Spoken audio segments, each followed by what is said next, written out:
Believe it or not, I own Mombasa. And there's a specific date that I owned Mombasa, 1982. That year, I owned the city. Of course, the old town, it's my town. Growing up in the old town, going to primary school, going to high school, going to college within the city of Mombasa. I didn't cross any ferries, any bridges, any causeways.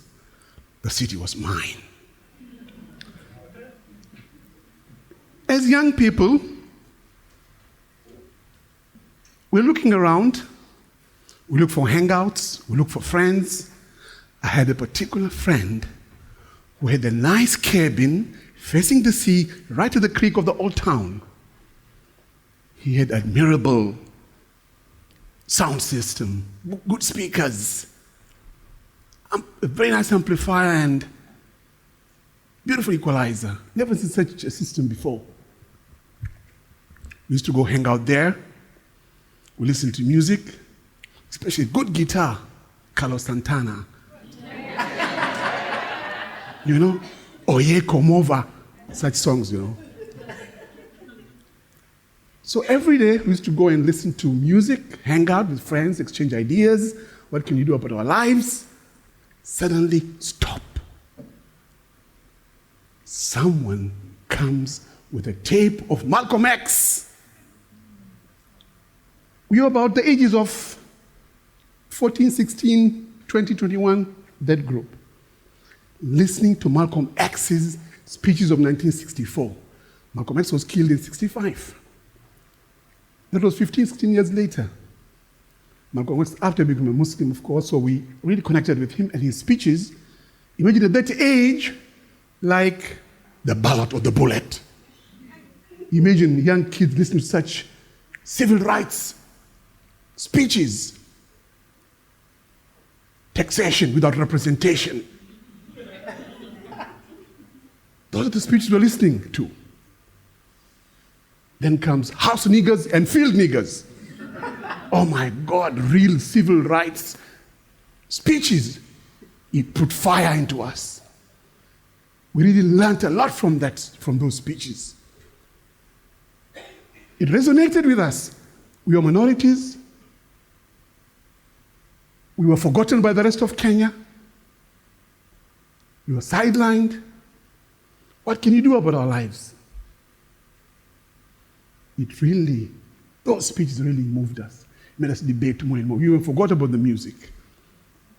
Going home, my mother was a social activist in the society, in our neighborhood, in our community. She was very active.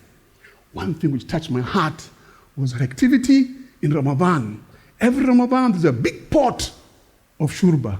It's actually soup made of meat and wheat, spices, and some vinegar.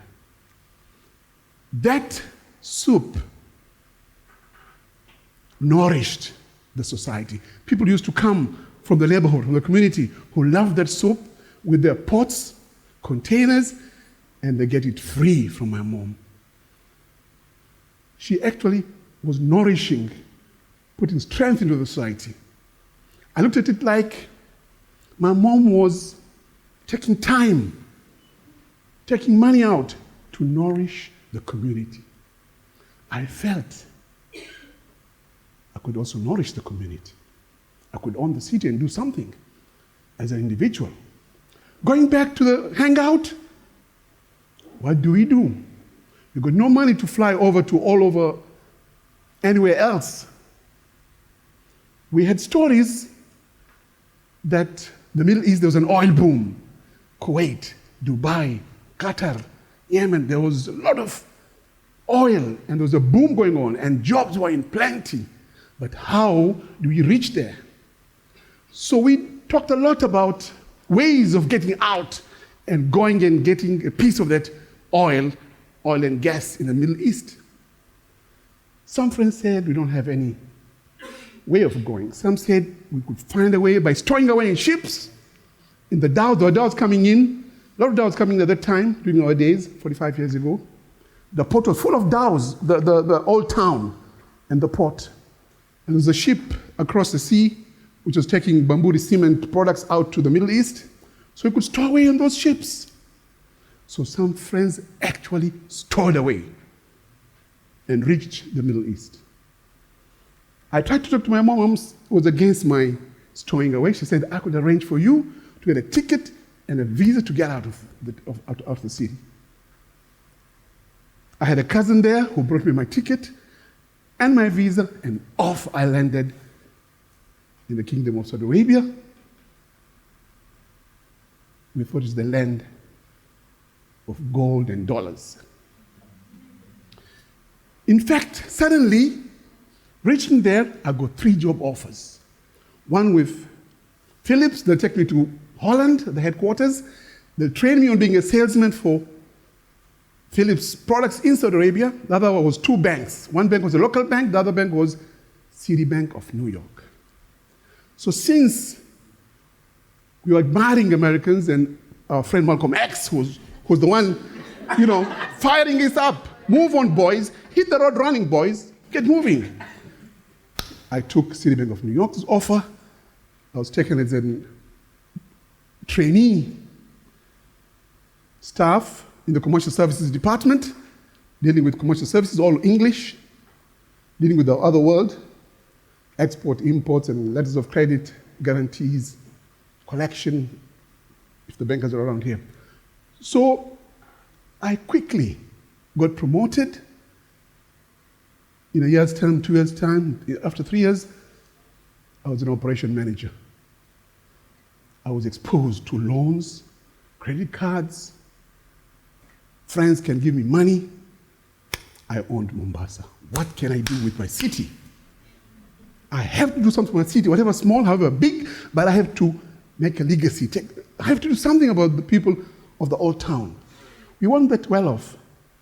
By the way, there is poverty in the old town.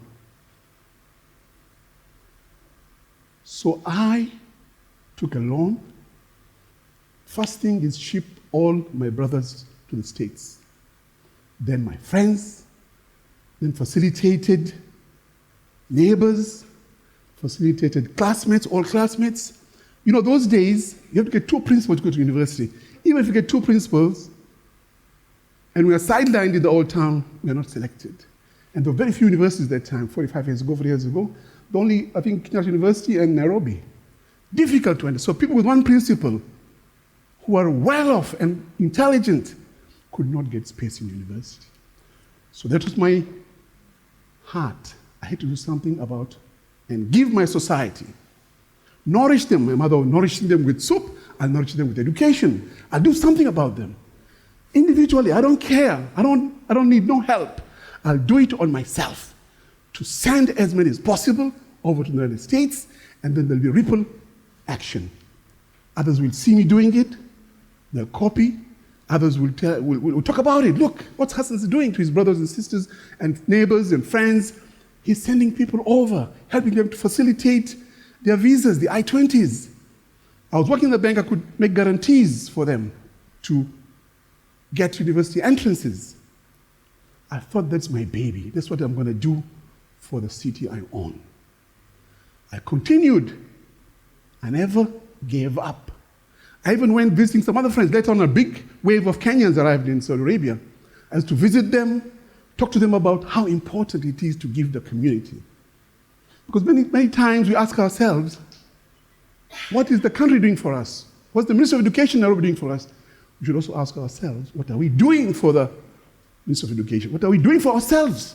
We should be able to work on our own and help our community.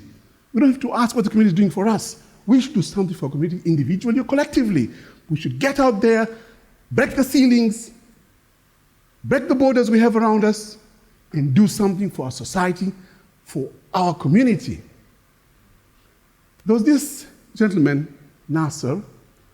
He got very good 2 principles in physics and maths. I once knocked into him. There you are, Nasser. What are you doing, Nasser? I'm a clerk with a bank, with a money exchange company in Saudi Arabia. I was angry. I told him, Nasser, from now on, you have a house in the States for 2 years. You have food for 2 years. I don't want to know why you left Nairobi University. We don't have that much intake from our society. And then you lose that chance. Now you have to go to the States now. If you failed in Kenya, in Nairobi University, for whatever reason, I don't know, you have to get out. Nasser today has gone to the States and he brought 3 others from his friends and family to the States. So 4 people. So if you help or facilitate one individual, that one individual can facilitate more people, and you could do better and more for your community and for the society. You can nourish your society by taking one good step to improve your community. The world is not worth seeing a lot of greedy people just amassing a lot of wealth without thinking about the society. We are in such a bad situation in our country right now with people not thinking about changing the society. We have to get out and do something for ourselves and for our people. We have to change how we look at our societies. We have to change how unselfish we can be. I know it's not easy, but especially for all towners, where we are marginalized, I wish, and the Mombasa people, I wish we all think about our society. We have to do something and change.